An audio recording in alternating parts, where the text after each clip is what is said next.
Our next council conversation is with LJ Bryant. He represents Ward 5, Position 1. Welcome, LJ. Thanks, Bill. LJ, you have been on the council for now about a year and a half. Yes, so sir. That makes you a seasoned veteran. Yeah, I feel like I've been saying a year and a half for a long time. I don't know. I think I was always rounding up or something, so I don't know. I guess it's going to be a year and a half forever. So now we're rounding back. Yeah. That's funny. So tell us kind of what it's like to be brand new to the council, and then, you know, when you finally feel your feet under you and when you feel comfortable and, Sure. and at ease with it. Yeah, well, I'd say, you know, everybody's always been so nice from the moment I got on, including council members, administration, department heads, whoever. But I've now been through, even though it's a year and a half, I got on in August, so I've been through a couple of budget cycles, so that's been pretty revealing. And I'm on the finance committee, so I feel like that's a really important place to be to see what's going to happen, because wherever the money moves is ultimately a big component of whatever happens in city government. So even though it's only been a year and a half, I mean, a lot's happened in that time, whether it's park improvements, infrastructure improvements, you name it. So I feel like I've got, you know, a lot of history under my belt already in a short period of time.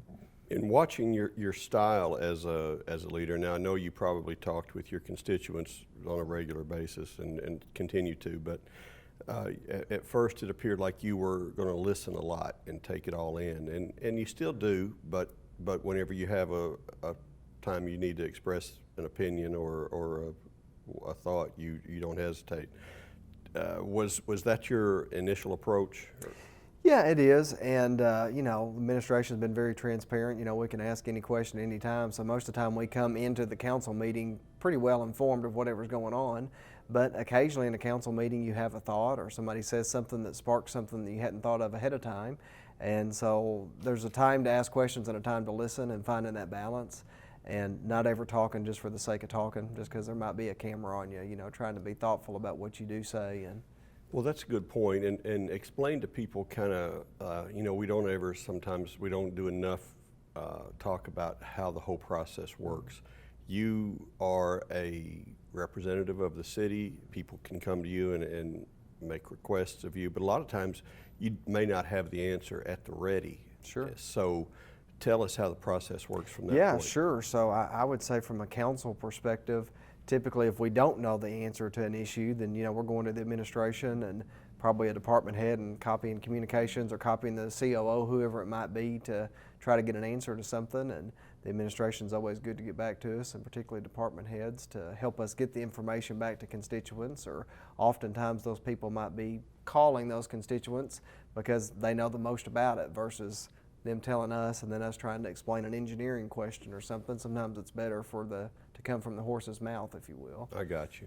But now, as far as giving commands to department heads, like if you want, and I may run for office if you tell me yes, can you call like the police chief and say, hey, go arrest this guy, I'm seeing this happen over here? No, absolutely not. So, and that's really the great thing about councils. You have input on the bigger picture, you know, kind of the 32,000 foot. But on a day-to-day basis, we don't have to worry about whether the lights are on at City Hall, or, you know, whether the fire department has enough guys working today, or whatever the case might be. So it's nice from a council perspective to set the policy and know that the mayor and the administration are taking care of the Your business board of of the governors, city. but you do have the ear of the mayor. You do have the ear of every city director, and you can provide that liaison, even though the public is always welcome to call the city, but Sure. But it probably sometimes having your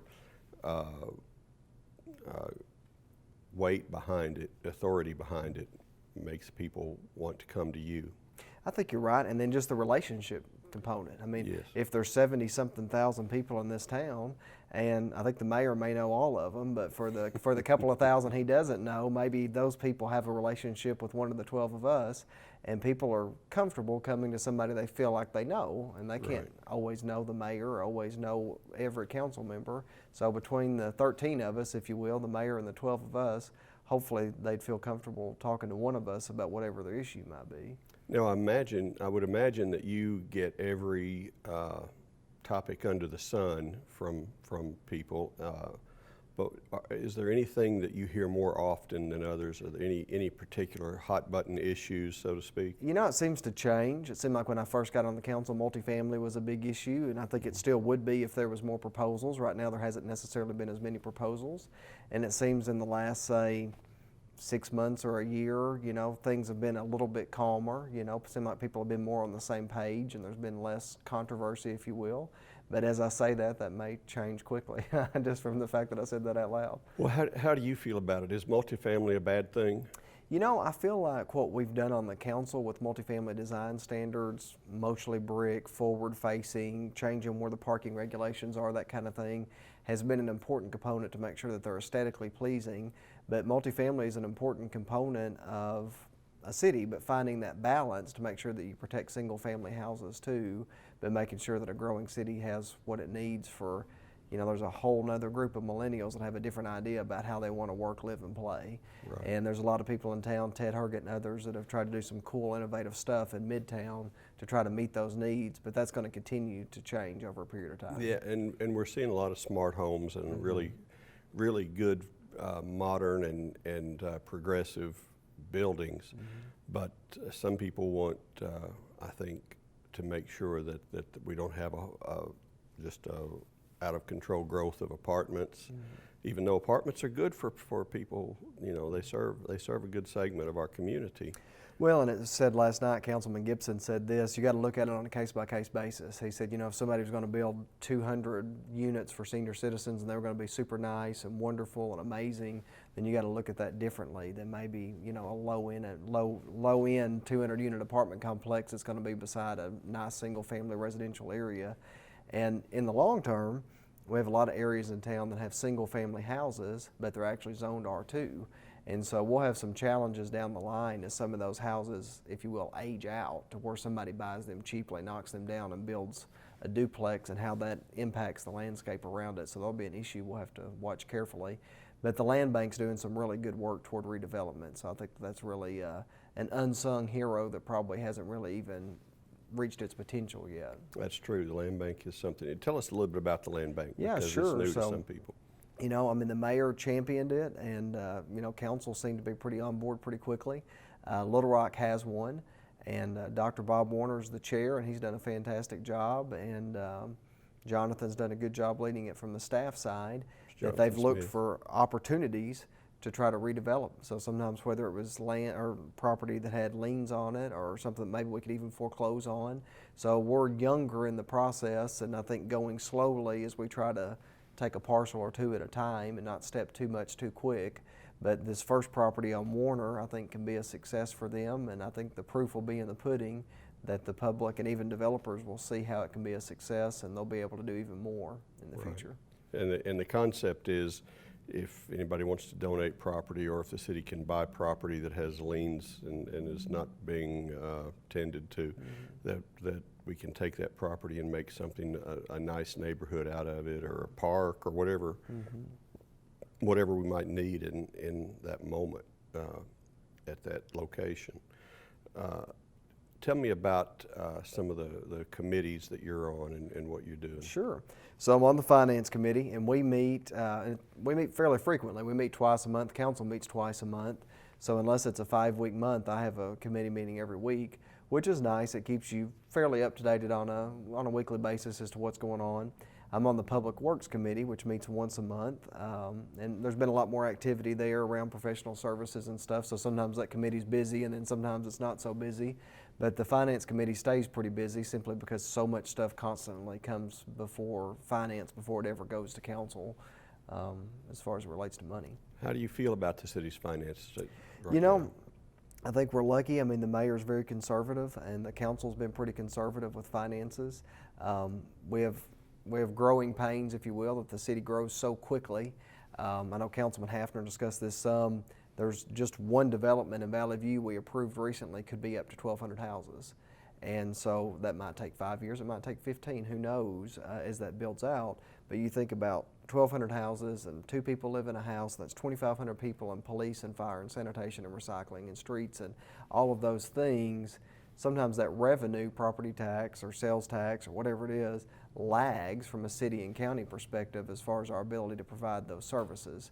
So going forward, we're going to have to make sure we do what we need to do to provide the services for the citizens, but it'll be a challenge as we wait for sometimes the revenue to come in to provide those services.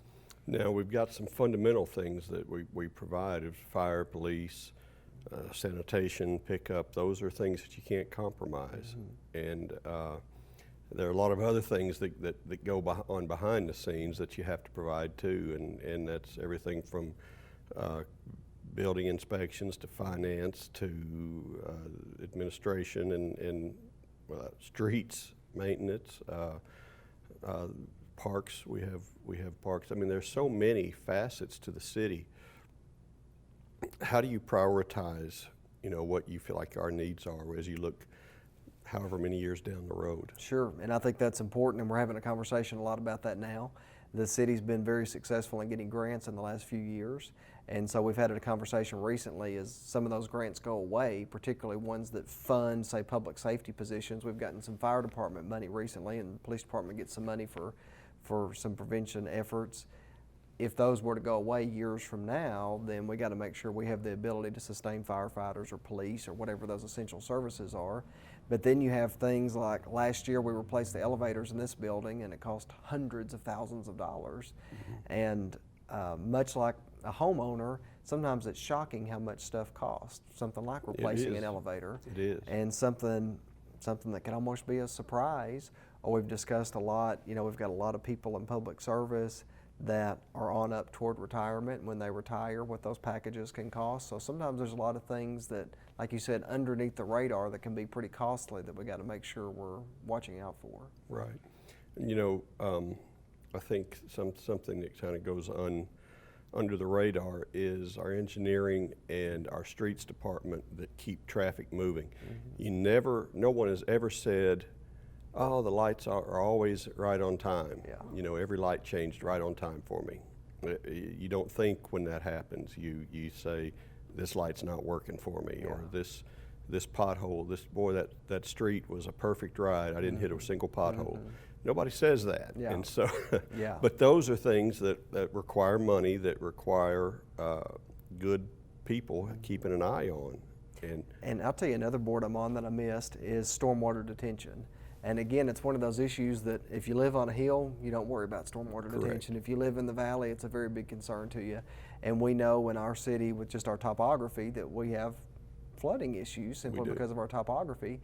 And we're working to try to find the money and make some smart moves in the long term. And it's tough because it's a fairly big issue. And we've gotten some grant money to buy some repetitive law structures, and then we knock the houses down and we keep the property for forever.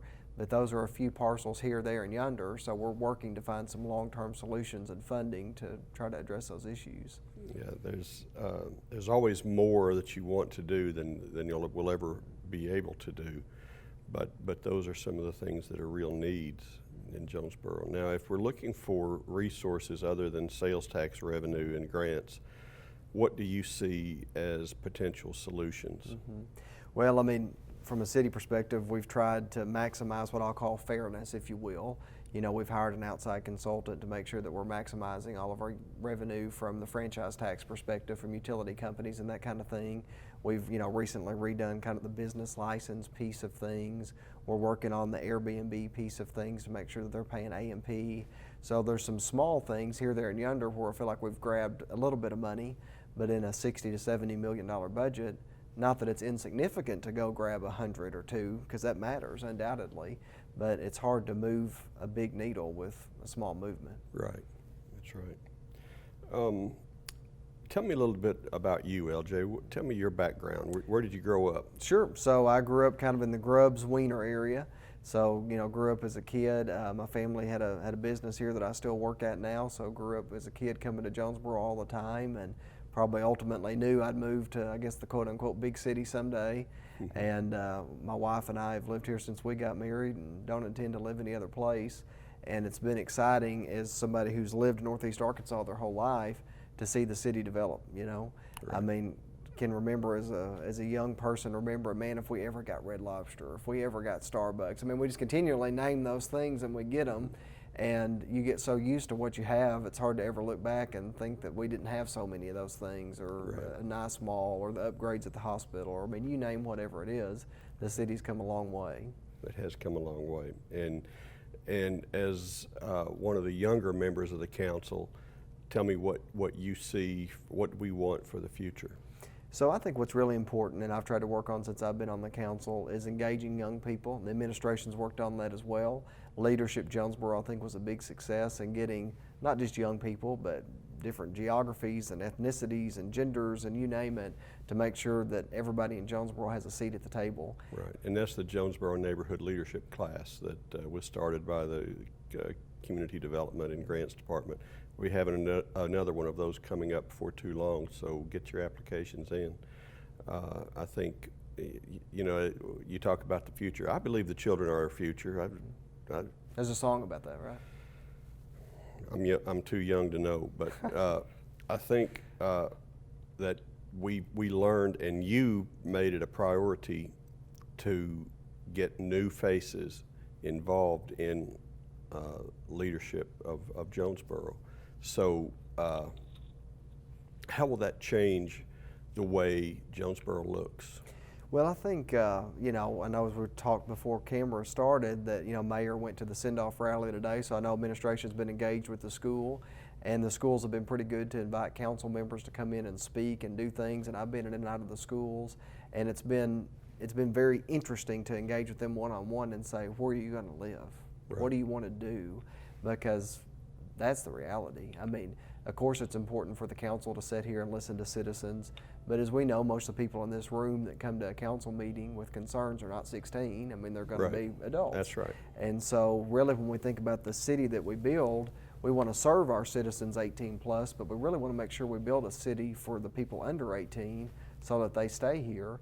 Because what I think we all see now is a trend, not just in Jonesboro but globally, is if your 16-year-old becomes 18 and they go to Oxford, Mississippi to school, and then they're 23 and they have a grandbaby, it's not too long till you move to Oxford or Nashville or St. Louis.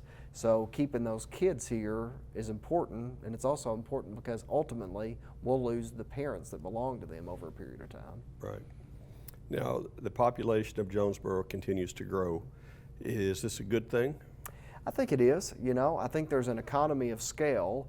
And for Jonesboro, we know geographically we're so spread out, 83-ish square miles, so our density's not where it needs to be necessarily to always provide those services.